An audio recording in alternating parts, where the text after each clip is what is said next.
Hi, it's Melissa Tunstall from the Wando Mount Pleasant Public Library. I work in the Young Adult Department, and today we're going to help get everyone in the spooky spirit, and we are going to create some DIY face mask costumes. Halloween is going to look a little different this year, like everything else in 2020, so we thought we would show you 3 easy ways you can turn a disposable face mask into a costume.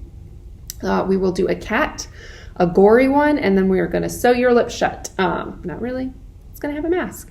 So we'll start with the cat first. So we will be using the disposable masks. And one thing, it's just you want to make sure that you like space out where things will go. So it kind of mirrors where it will fit on your face when you put it on. So for the cat, we are going to draw out the nose, and then we're just going to do like whiskers and a cute little mouth, and then show you 2 ways you can kind of zhuzh it up.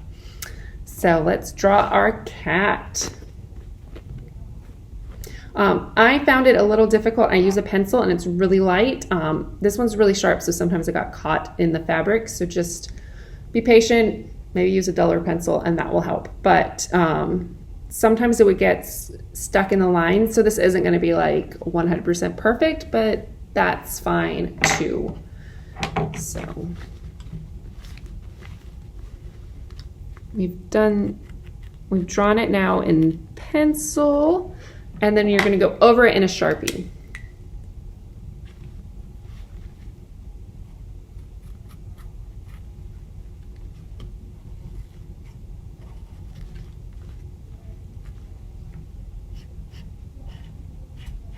And I would start small, and you can always add things, lengthen. It's a lot easier to do that than take it away.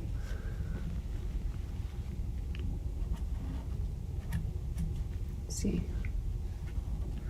So here we've got our one very simple little cat. You can't even see it because it got off.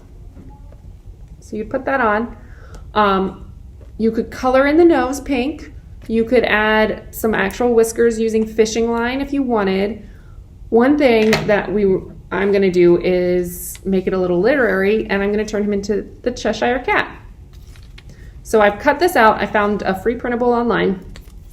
And then you would just adhere it to your mask using either glue, or I'm going to use double-sided tape. So you could use regular tape. It's really whatever you have on hand.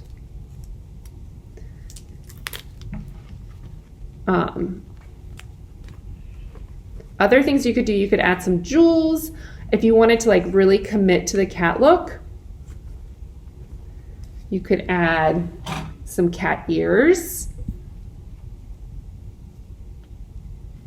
And then a quick, easy way you can make a tail is if you have like a pair of tights, or you know someone who has a pair of tights and you wanted to cut them, make sure you keep the feet and then just stuff it with like newspaper or recycled paper. I think, you know, if you want it to be a black cat, then maybe really opaque tights would work best. But those are a couple of ways you can zhuzh it up, and there you have a very simple, very basic face mask. I'd add some more tape here. So that's the first one. We are going to do the gory one next. And so with that, I'm going to do a quick DIY fake blood recipe. So you're going to use some corn syrup,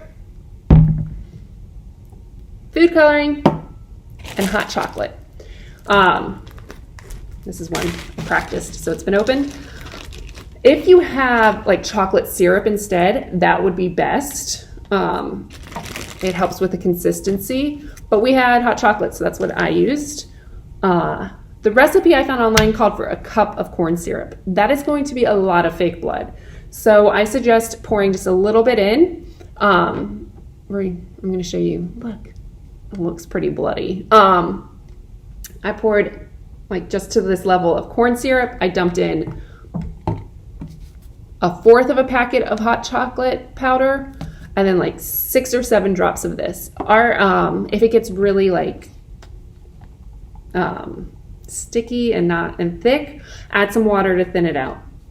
And then this is where you can be creative. You can draw a mouth on your mask.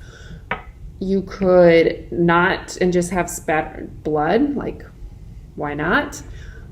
If you wanted to get like splatters, if you have an old toothbrush, you can use that and then dip the toothbrush in your fake blood. I'm going to use a straw again.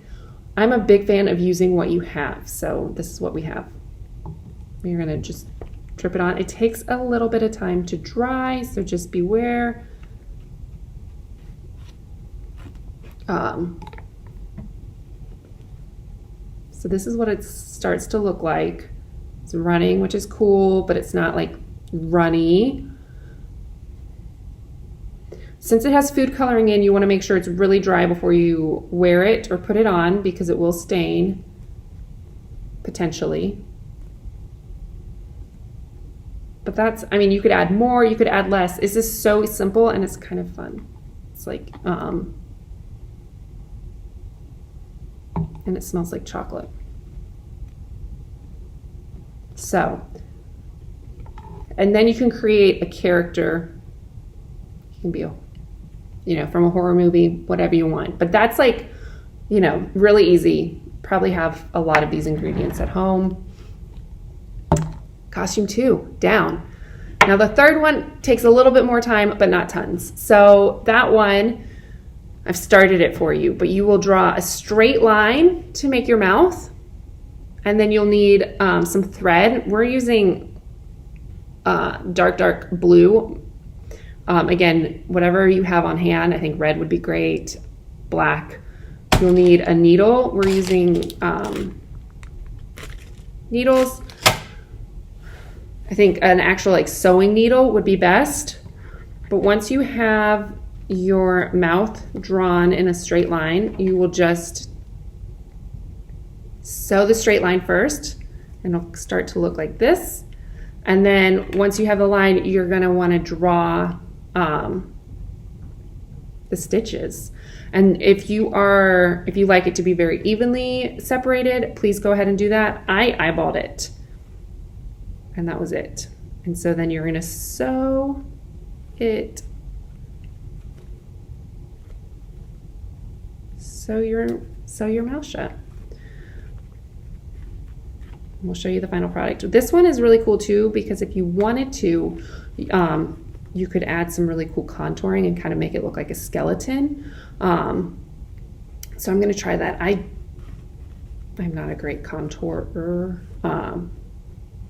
but we've got some really great face painting books at the library, so you could always check one of those out too, because I think you could essentially face paint these to add extra pizzazz to your mask for Halloween. So we're going to keep sewing, and I'll show you the final product in a minute. So here is the final stitched mouth. I added a skeleton nose, and then I tried to contour, and I'm hiding it because it didn't turn out, which is really cool. So you can always find ways. If it's not perfect, that's fine. One thing I would recommend cutting any loose threads, and then we are sewing through the mask. So if you were to do this, try and, you know, still maintain some social distance just for safety. And then I wanted to show y'all Makeup Magic. This is a nonfiction book we have in the young adult section. So it's got some really cool ideas, and all of it could really be easily translated into a mask. You just have to commit to it. So I would definitely check this book out if you had it. Those are just 3 super simple, super easy ways that you can kind of add some pumpkin spice into your mask life. We hope to see your mask creations, and have a great one. Happy Halloween.